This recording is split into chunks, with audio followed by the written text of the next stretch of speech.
song. Well, it was all 3 seconds of it, but anyway, yeah, I love that song. And I think everybody here has had that happen at one point or another. You're sharing a space with a stranger, and that's why I paused, because I wanted you to feel a little bit uncomfortable, because I came out and you expected me to do something, right?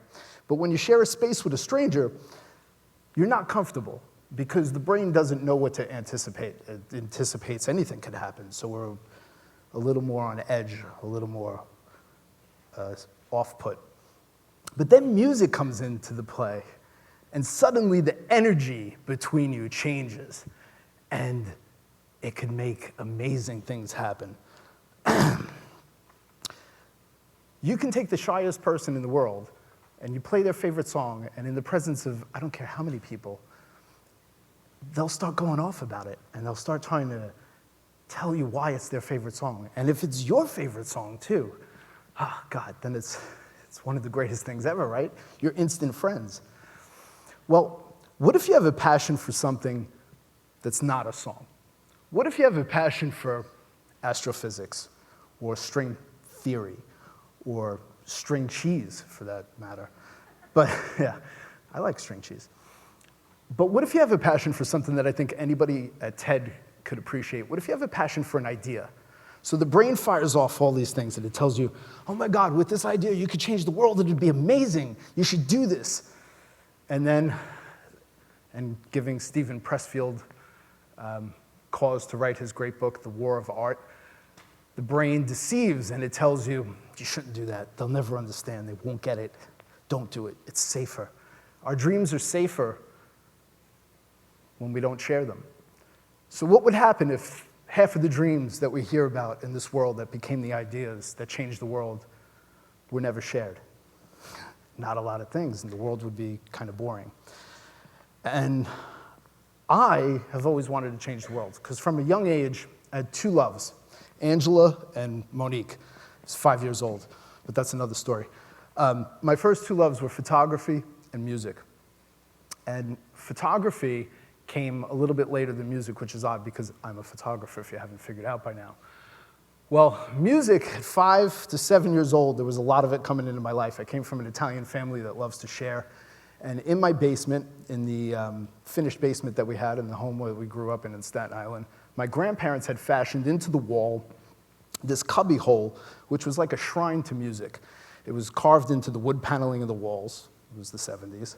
And in the middle of this cubby hole was the stereo, and it was flanked by hundreds of albums, 45s, LPs, and it wasn't just the music from one person's taste, but this was a jambalaya of music. It was a literal representation of all of the music available almost up to that time. There was big band music from my grandmother and Frank Sinatra and Engelbert Humperdinck, and I never thought I would ever reference Engelbert Humperdinck for anything whatsoever, but here I am. And so you also had the music of my mom. You had the Village People. You had Neil Sedaka. You had Billy Joel. You had Rod Stewart. And then there were the albums that really got me off. Even at 5, 7 years old, I was blown away. The album art was a little more crazy. The sounds were more amplified, and I'm betting that you can guess from taking a look at me, you know where I'm going with this. Led Zeppelin, Cream, Pink Floyd, Cheap Trick. These were the albums that encompassed my Uncle Joey's collection. And so I fell in love with music, and that was my first passion. And I'm not going to bore you telling you all about me. We're going to get to this. But my second passion was photography. I had a mom who I wanted to emulate. She was great at everything she did. She was a phenomenal painter. She could make a reproduction that we could sell for a knockoff. It would have put that new movie that was just out, The Art of the Steal. She could have been she could have been painting for that movie. But I digress. She was also a photographer, and I was always around these little magic black boxes, and I fell in love with photography. Now, I hit 8 years old, and I get my old camera. I had an aunt that I'm guessing many of you have had someone like this in your family. They always buy you something that's above what it says on the box. 6 to 4 years old, he's 3, let's get him something like that, that'll work. And this was my aunt. She had given me a subscription to the National Geographic magazine. I think I was 7 years old. And I fell in love with the world. I fell in love with places and people and all the beauty that the world had. And I was privy to the bare breasts of the women of the tribes of Africa, and I was 7 years old, and this was just really cool. And so something else special happened. I became driven to want to represent the world like I saw in those pages. 8 years old, that same aunt takes me to the Museum of Natural History for my birthday and gives me a camera, a little 110 camera. Kids at home look it up. And some rolls of film. And the whole day to photograph the museum. And I wasn't excited to see dinosaur bones. What I was excited about was to be able to take those pictures back and show them to my sharing family and friends. My Aunt Rita was there. Great, she's covered. But what about my Uncle Joey, my grandmother, Guy, Sal, Debbie, and Angela down the block? I wanted to show everybody, and they were going to be just like the images that I saw. But they weren't. They sucked. Photography was hard. I got the film back. The flash was glaring off the glass of the diorama. It was a mess. So that was a fear that stuck with me up until I went to the School of Visual Arts. And instead of being a people photographer, when I love people, I took the safe route, and I wanted to photograph products. And I'm going to fast forward a little here because I talk too much. But basically, I tried to be a product photographer until I had to photograph that one requisite person that you'd have to photograph. If anyone's gone to art school, you have to photograph a person. And when I photographed that person, I had to leave early. My professor gave me the go-ahead, and I was leaving, and she excused herself from the set of the next photographer to chase after me, and she said, please, we have to have contact info. This is before, phones, smartphones, and before digital backs, and we couldn't see the pictures. She said, you're the only person that photographed me that made me feel like these images are going to be worth anything.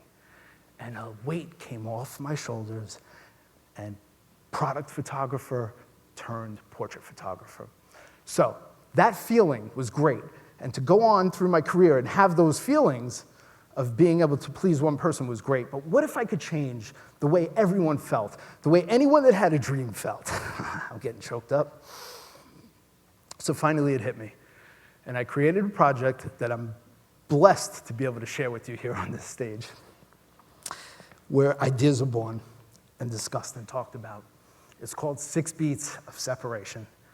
And I'm asking celebrities of all walks of celebrity. Why celebrities? Because kids look up to people that have achieved great things and have surmounted great travesties to triumph in what they believed in. And we're asking those celebrities what their favorite song is and why. And then we listen to the song together. They have headphones on, and I photographed them. This is Ron Thal, who was graciously gave me an entire day. He's the current guitarist of Guns N' Roses, and he's a musical mastermind. I implore you to look him up.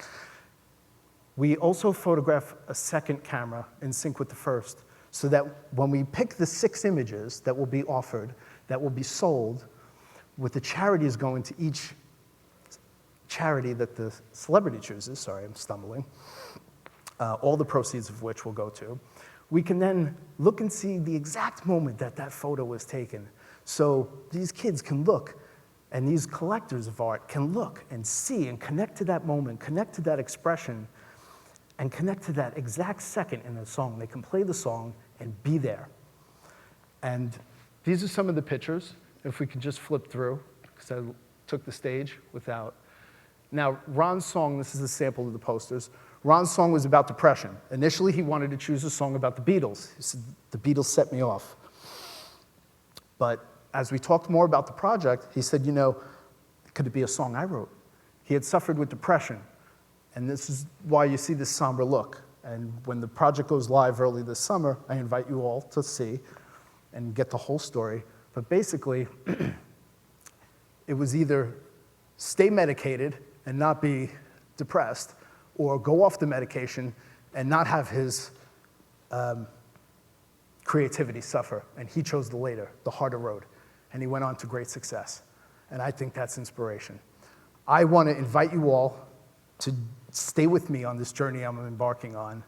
Share in the art of sharing, the art of expression, and the art of making kids' dreams come true by teaching them how when we come together and we change the vibrations that we share through music, we change the vibrations in one another, and anything's possible. And I'm standing here, and that's proof. Thank you.